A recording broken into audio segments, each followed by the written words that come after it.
Saludos a todos, que Dios les bendiga y que esta semana nuevamente ha sido una muy buena semana, que se encuentren en la mejor salud nuevamente y que, pues gracias a Dios, aquí estamos de nuevo, todos juntos en esta reunión, en este video.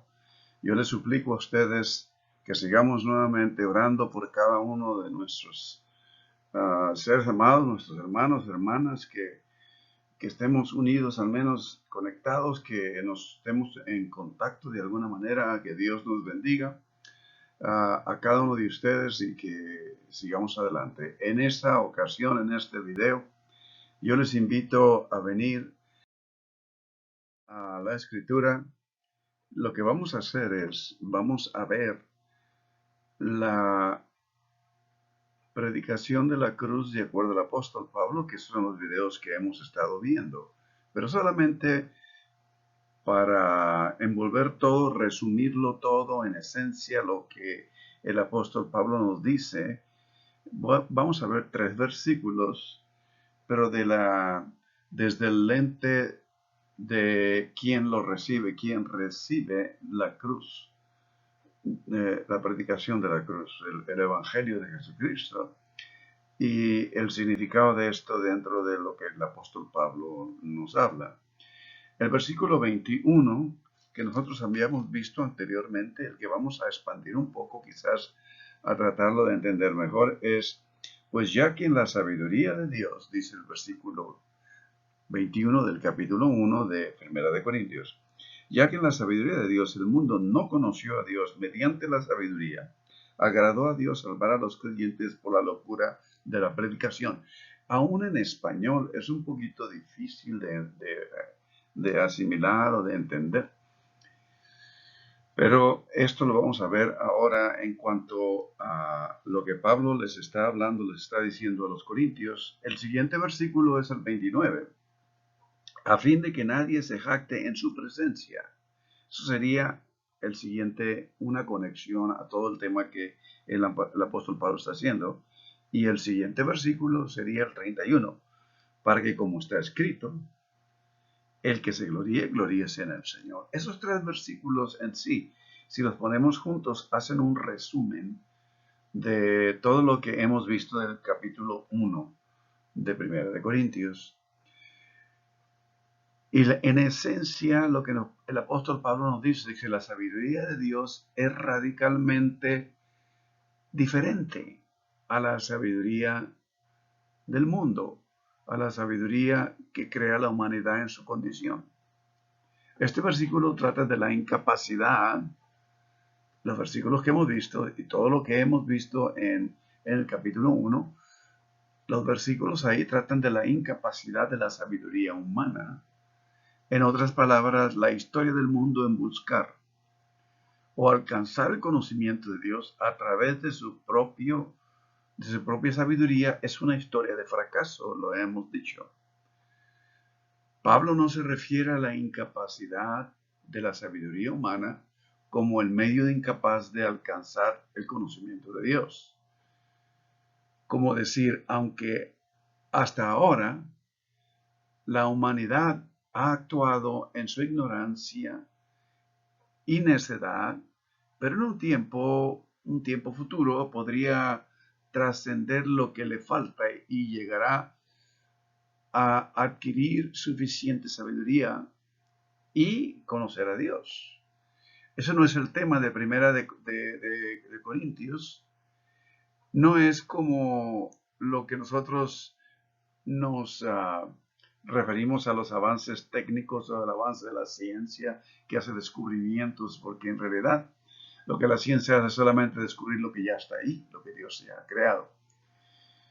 Pero en sí, o en otras palabras, no se refiere a la innata limitación de lo finito de la sabiduría humana. La sabiduría del ser humano es limitada. Nuestro entendimiento, todo lo sabemos y lo aceptamos, es limitado.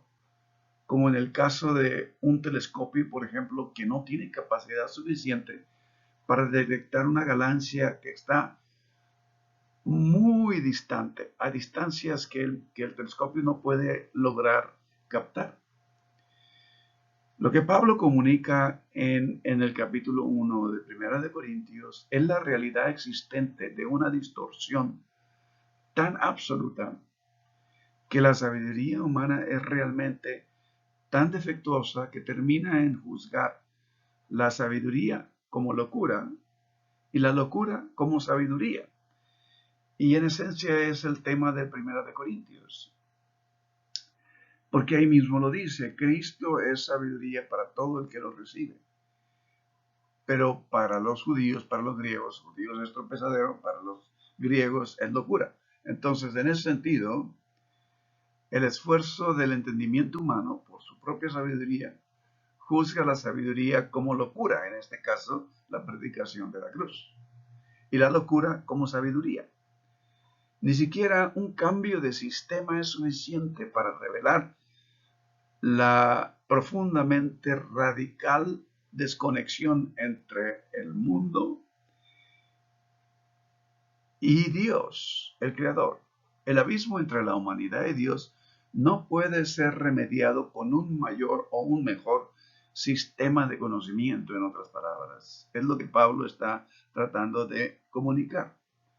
Consecuentemente, la palabra de la cruz, a lo que Pablo habla y predica, que es el Evangelio de Jesucristo, interpreta al mundo en una manera tal que Dios es presentado como absolutamente libre y distinto al mundo.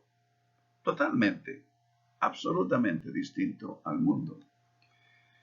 En esta manera, entonces, nosotros tenemos que la expresión del versículo 21 en la sabiduría de Dios, la mejor manera o en qué manera podemos entenderlo mejor. Para entenderlo mejor tenemos que recordar de que lo que Dios hace aquí es la maravillosa revelación de la gracia de Dios. Es en esencia el versículo este.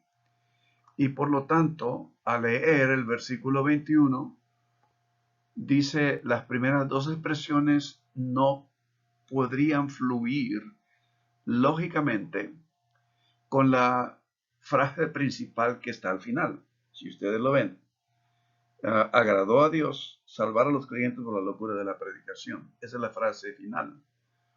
Por lo tanto, lo que quiero decir que cuando uno lee las primeras dos frases, vean ustedes el versículo 21, porque ya que en la sabiduría de Dios el mundo no conoció a Dios mediante la sabiduría, esas dos frases, lo que esto nos expresa y lo que uno esperaría al leer, uno anticiparía que después de decir que el mundo fracasó por medio de su propia sabiduría en conocer a Dios, alguna palabra de juicio de parte de Dios seguiría. Seguiría quizás como lo escribe Pablo en Romanos capítulo 1. Si ustedes ven versículo 24, 26 o 28, en Romanos capítulo 1, versículos 24 y 26 nos dice, por lo cual también Dios los entregó a la inmundicia en la concupiscencia de sus corazones. O una frase como, por esto Dios los entregó a pasiones vergonzosas, o en fin, puesto que ya el ser humano insistió en conocer a Dios a través de su propio esfuerzo, Dios los abandonó a esto, o simple y sencillamente, como lo dice el versículo 28, y como ellos no aprobaron tener en cuenta a Dios, Dios los entregó a una mente reprobada. ¿Sería eso lo más lógico que se dijera quizás? Pero Pablo introduce esta frase, agradó a Dios salvar a los creyentes por la locura de la predicación. Y ahí es donde introduce el Evangelio de la cruz.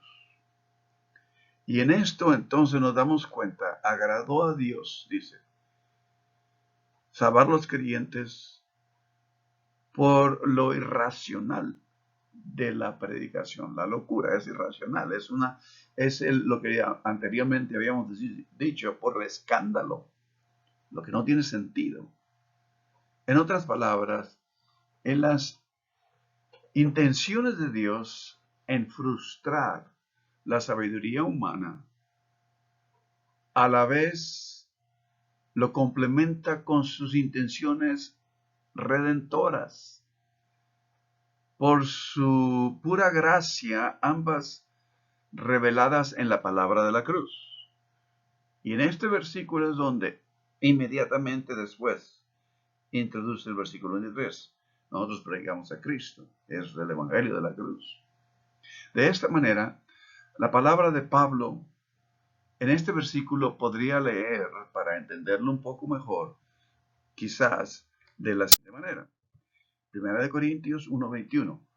Pues ya que en la sabiduría de Dios es como lee, el mundo no conoció a Dios mediante la sabiduría, agradó a Dios salvar a los creyentes por la locura de la predicación. Y la manera más construida de acuerdo a la, digamos, al fluir el sintax de las frases y el párrafo en el lenguaje bíblico, es muy difícil de fluir, no fluye totalmente. Y la mejor manera de entenderlo sería decir: el fracaso del mundo de conocer a Dios en la sabiduría del mundo tomó lugar dentro del plan sabio de Dios. En otras palabras, como otra interpretación lo pudo haber dicho: como fue ordenado en la sabiduría de Dios, el mundo fracasa a conocerle en su propia sabiduría. Y por lo tanto, Dios muestra su gracia y su misericordia. Que sería lo más, quizás lo más adecuado en poder interpretar esta parte en este versículo. La cruz viene a ser principalmente la razón por la cual hemos venido a Cristo. Y viéndolo desde la experiencia humana, yo quisiera poder tratarlo de esta siguiente manera. Para poder hacer una mejor ilustración de lo que quiero decir es esto. Un amigo muy querido, muy amigo ya desde años, tenía a su hijo mayor, pero que también el niño tendría, en ese caso, unos 4 o 5 años, y tenía otro más pequeño. Pero este niño mayor adoraba a su padre, al padre de su padre, el abuelito. Adoraba al abuelito más que cualquier otra persona.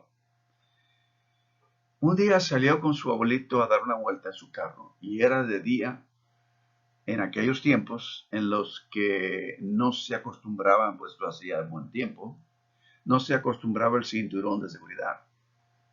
E iba parado, abrazado de su abuelito en el asiento a un lado, mientras su abuelito iba manejando y lo tenía sosteniéndolo con él.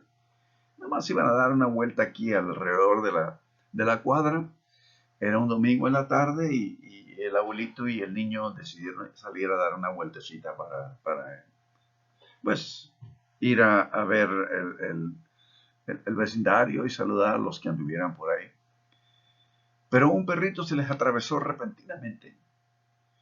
Y el abuelito tuvo que frenar para no llevar al perrito, no lastimar al perrito. Y a la vez tuvo que agarrar al niño mientras que pisaba el freno firmemente para parar el carro, pero no pudo evitar que el niño se fuera hacia adelante y se pegara en la frente con el tablero.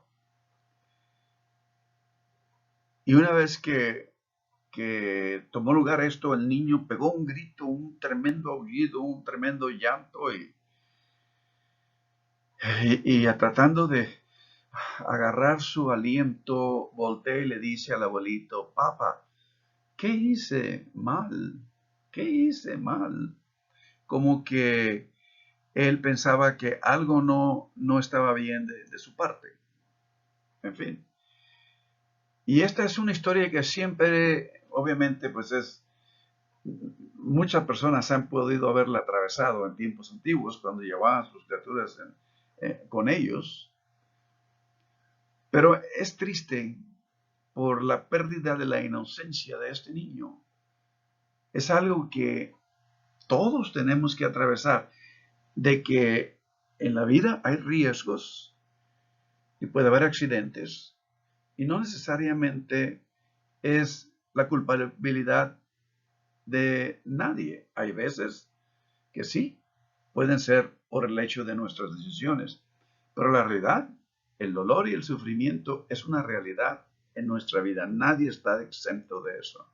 En el hospital, cuando una criatura fallece porque nació prematura, y esto es muy regularmente que sucede, eso es lo que compartimos con los padres.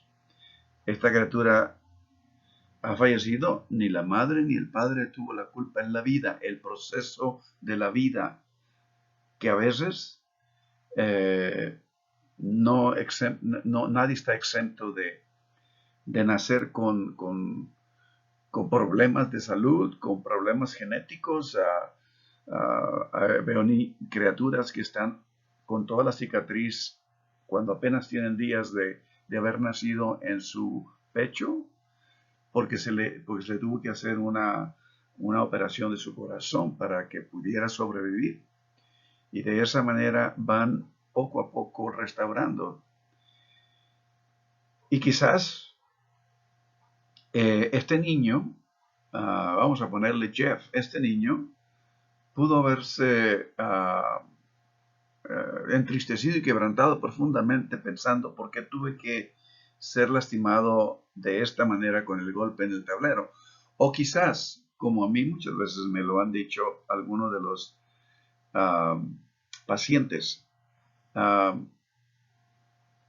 porque si Dios es amor, porque he nacido en la condición en la que he nacido.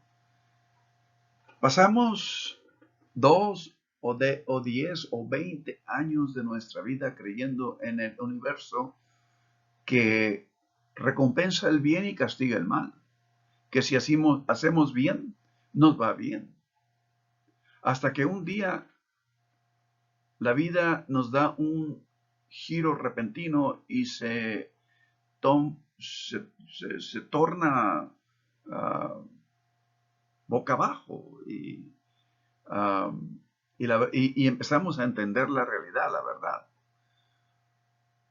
Podemos hacer todo el bien que esté a nuestra disposición y aún así salir lastimados. La bondad, en otras palabras, no protege del dolor en la vida en la que nacemos, en el mundo en el que nacemos. Si la vida nos enseña esa verdad, fundamentalmente, nuestra fe lo confirma. Jesús fue tan bueno como lo más sublime y bueno que pudo haber vivido en este mundo. Y todavía así sufrió el dolor. Todo tipo de dolor, no solo dolor físico, sino también dolor espiritual y dolor emocional. Al identificarse con todos nosotros, al enfrentarse al dolor, en lugar de huir de él, nos mostró una nueva forma de vivir, una forma asombrosa, pero pocos de nosotros la hemos seguido en realidad. A pesar de todo lo que dijo e hizo, la mayoría de nosotros todavía nos aferramos a nuestras propias versiones de la vida. A saber que si somos muy, muy buenos y que hacemos el bien, Dios no permitirá que nos pase nada o que nos pase nada malo. Estamos protegidos, seremos perdonados, y esta es una realmente no muy buena representación del Evangelio de acuerdo al Evangelio de la cruz. Pero a la vez, el pensar de esta manera es muy humano.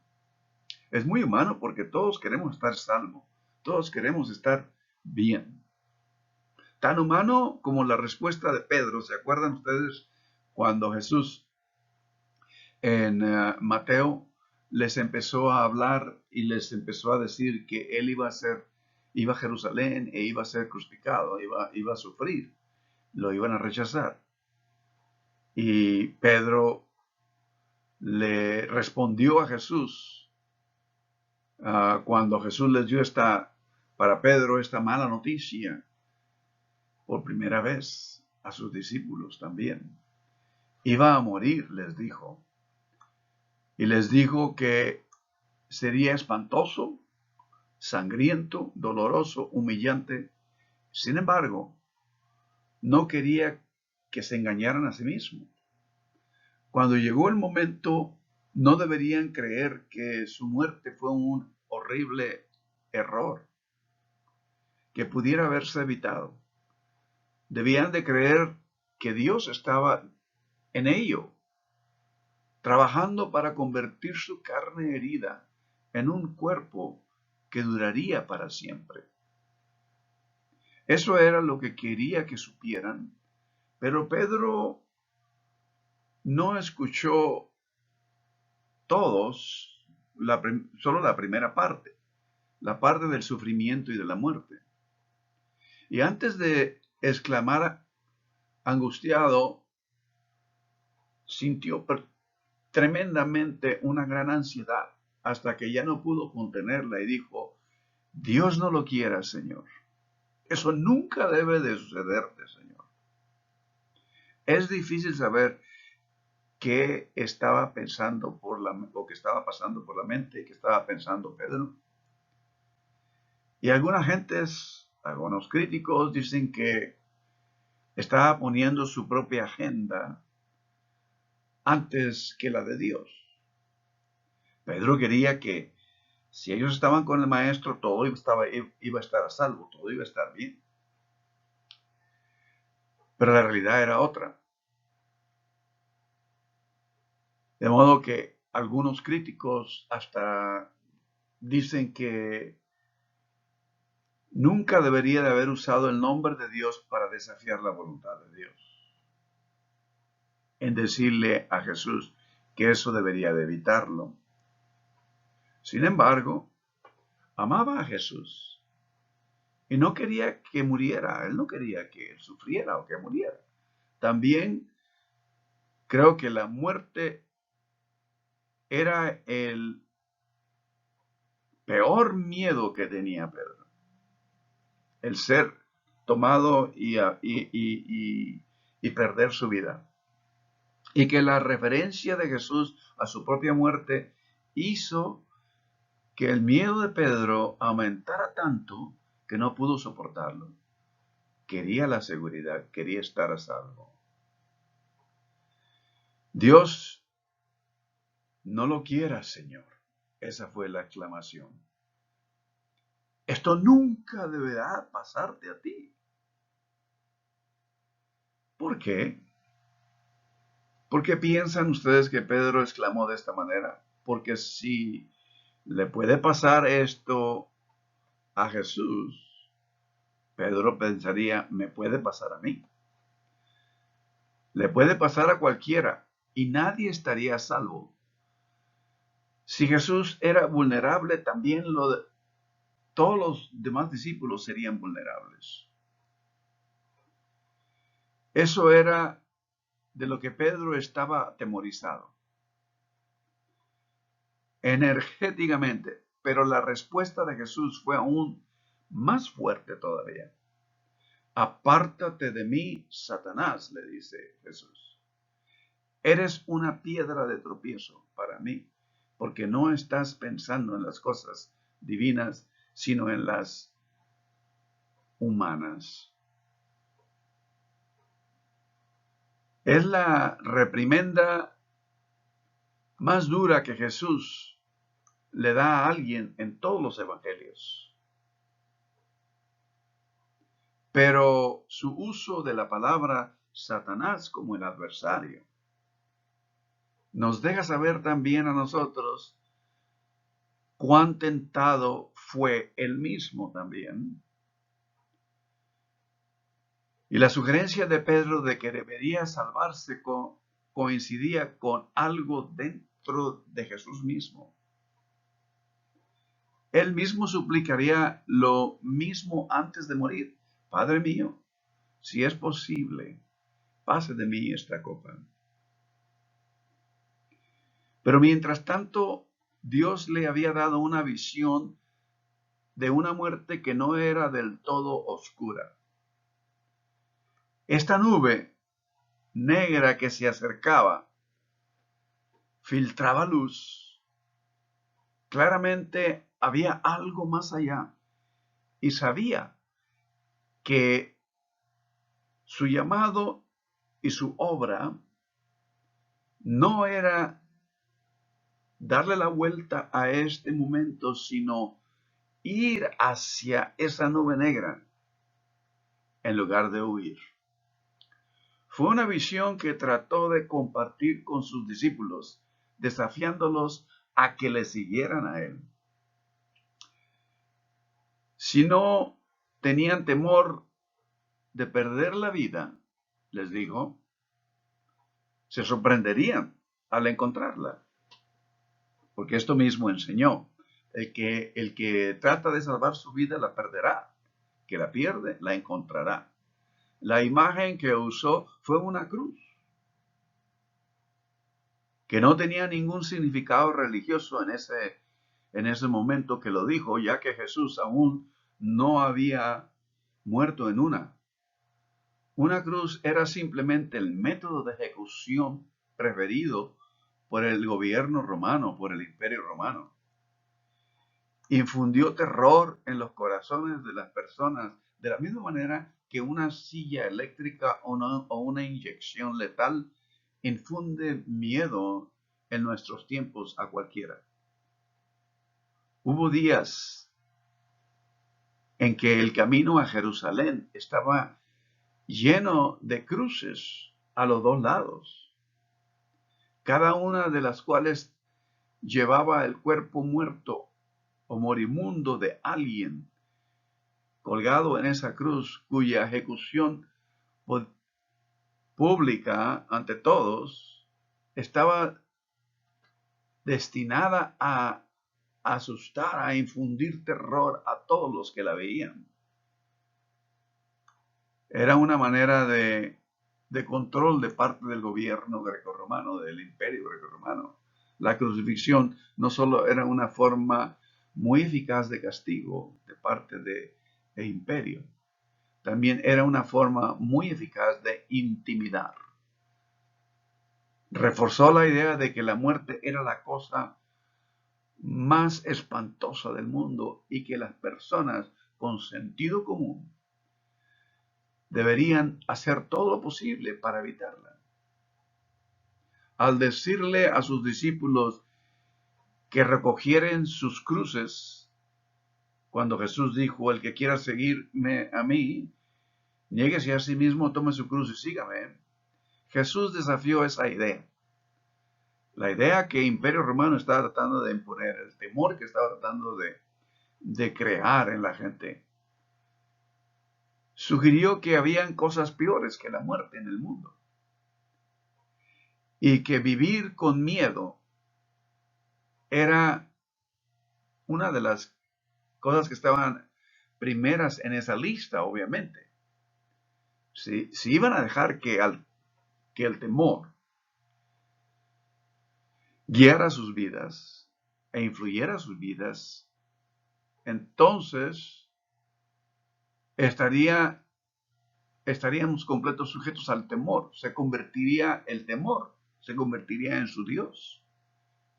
El único estándar para su comportamiento diario sería cuánto les causaría algo de temor o cuánto les atemorizaría algo para hacer o para no hacer. Si no les traía temor, entonces lo harían. Pero si les tuviera temor, entonces no lo harían.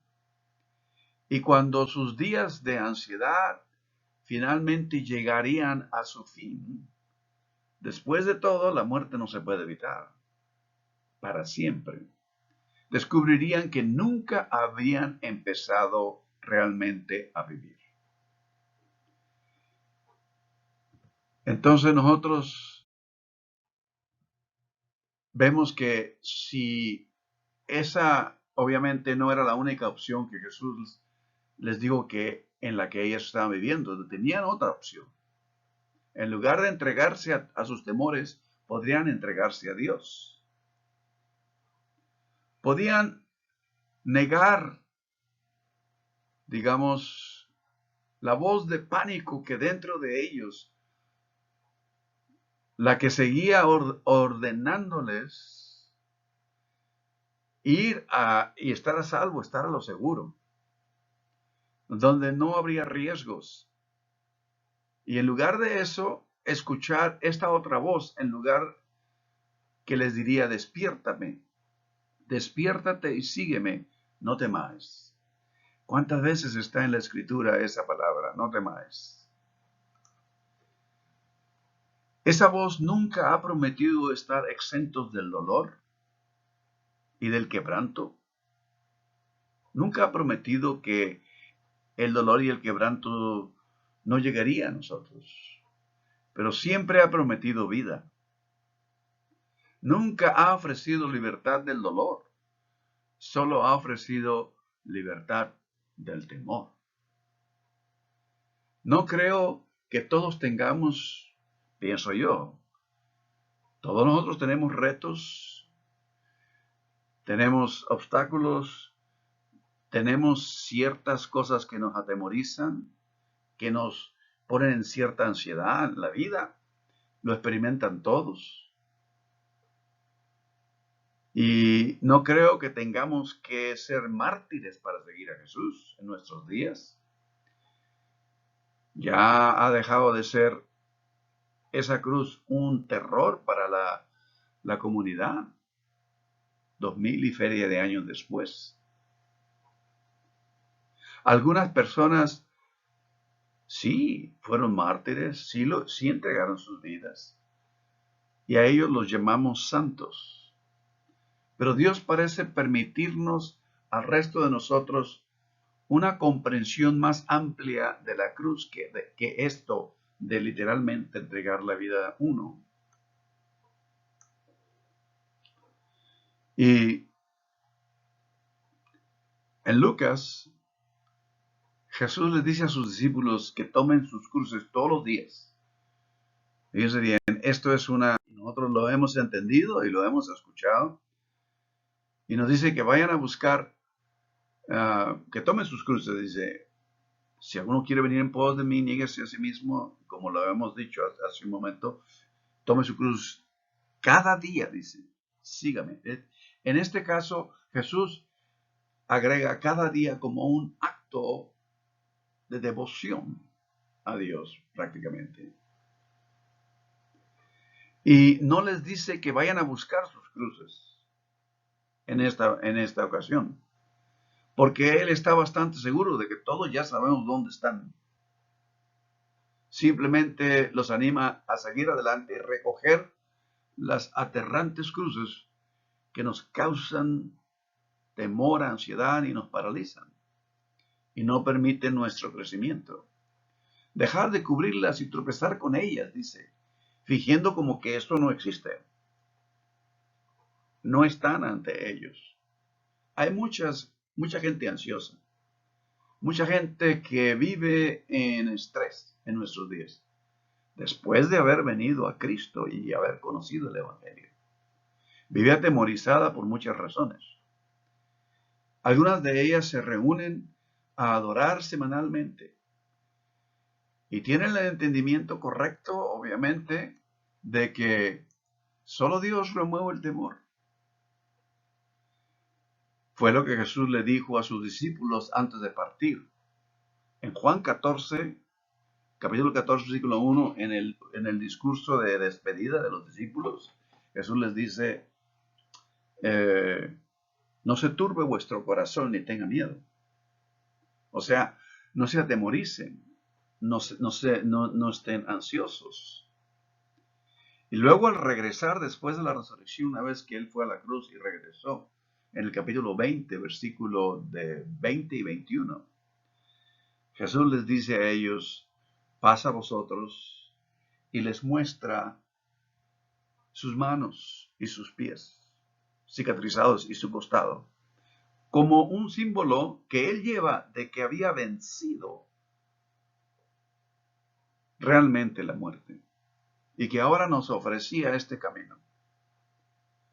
Y nos mostraba sus manos y los pies. Y luego nos dice en el versículo 21 del capítulo 20 de Juan, Evangelio de Juan, como mi Padre me ha enviado, así yo los envío a vosotros. En otras palabras, la experiencia de Jesús debe ser la nuestra. La seguridad no consiste en la ausencia del peligro, sino en creer en la presencia de Dios que nos envía y que está siempre con nosotros en medio del conflicto. Creer en que Dios es fiel, que cumplirá lo prometido. El que aborrece, dice Jesús en el Evangelio, su vida por causa de mí y del Evangelio la hallará. En otras palabras, el que está cansado de vivir de la manera en que ha vivido y está dispuesto a ir detrás de Jesús, a ir detrás de una vida espiritual de abundancia que transforme todos nuestros costumbres, hábitos y pensamientos, porque eso en sí es el ejercicio constante del cristiano.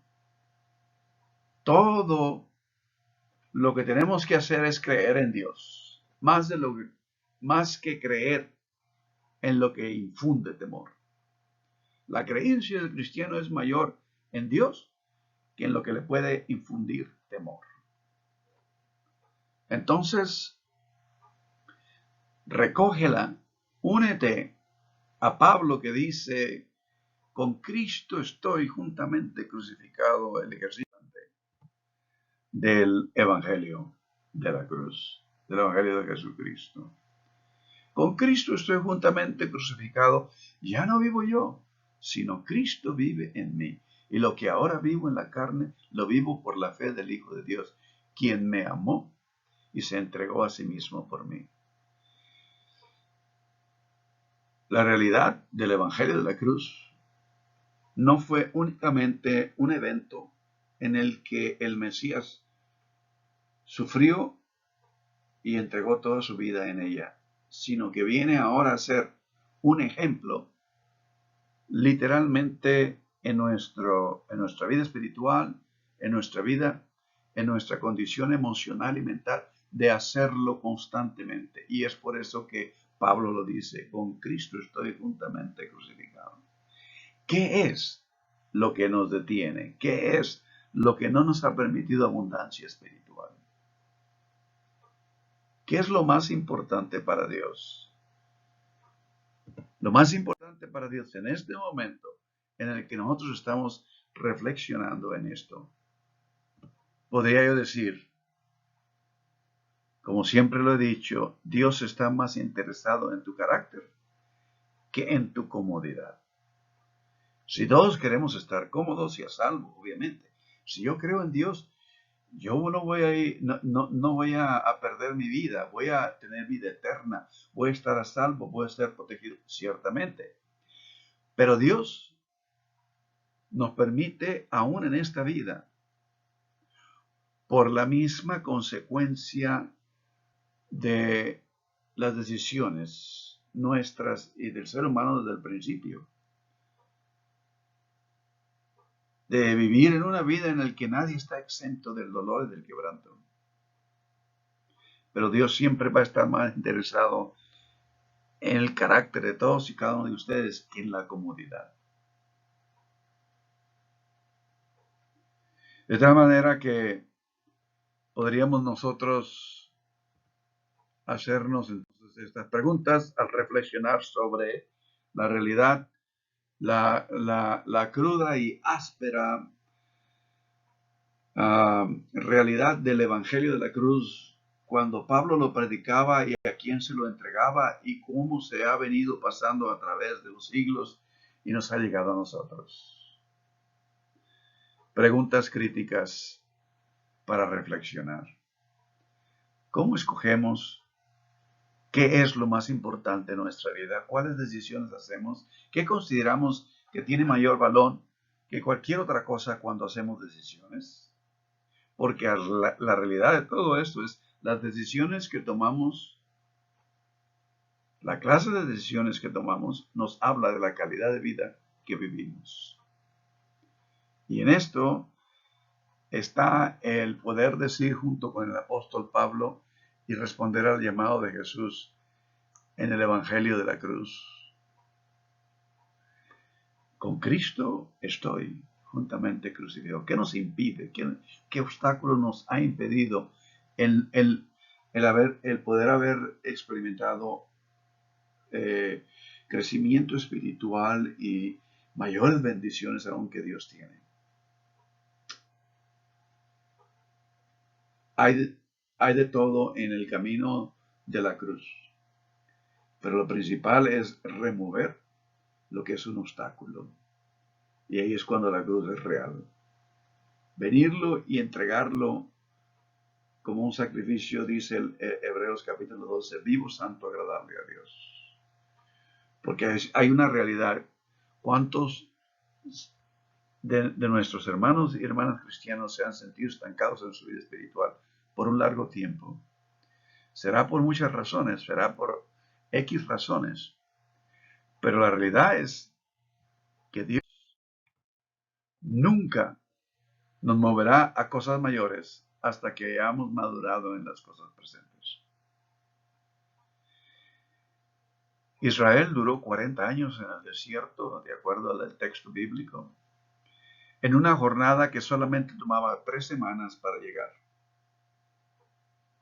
Y en lugar de 3 semanas les tomó 40 años en el mismo desierto, dando vueltas y vueltas y vueltas al desierto.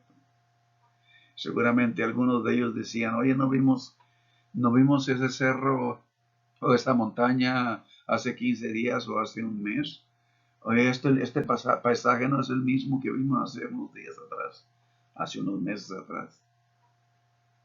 Dios no nos moverá a cosas mayores. ¿Cuántos de nosotros estamos dispuestos? Oremos en esta hora. Pidámosle a Dios. Yo le suplico a usted que al venir en oración podamos nosotros, en esencia, venir a un lugar en el que podamos reflexionar, orar y pedir de Dios su guía en todo, que Dios nos muestre, como dice el Salmo 51, crea en mí un corazón puro y muéstrame si hay caminos incorrectos en mi vida, para que tú los sanes y me lleves adelante en ti. Ahora en Cristo Jesús. Oremos a esta hora.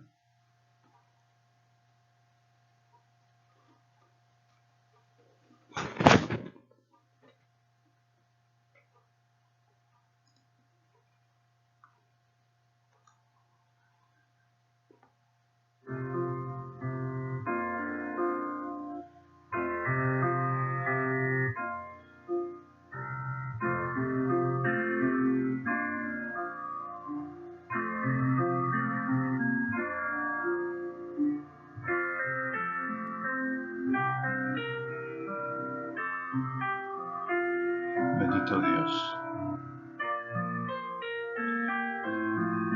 Dios de vida eterna, promesa, esperanza, redención, realización nuestra.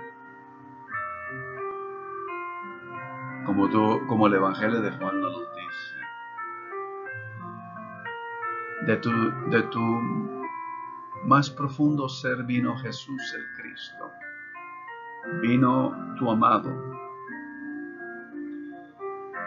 a entregarnos a nosotros el deseo más profundo de tu corazón para nuestra comunión ahora en Cristo contigo, oh Dios.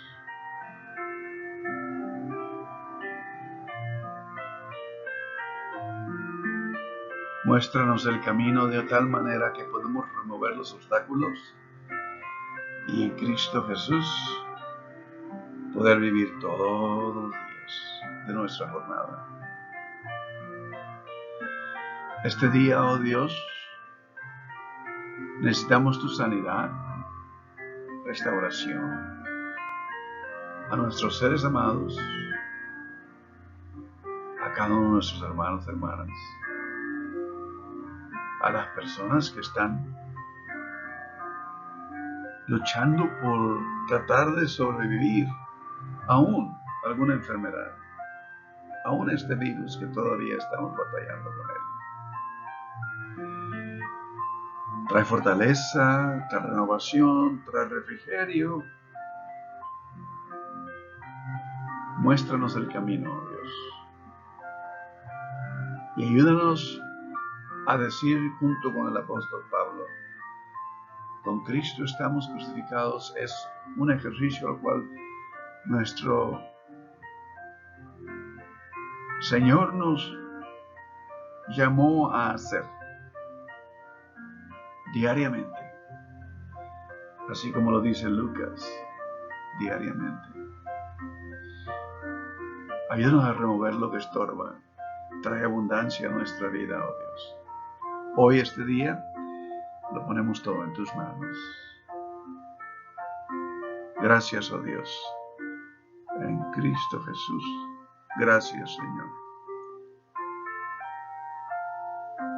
Amén.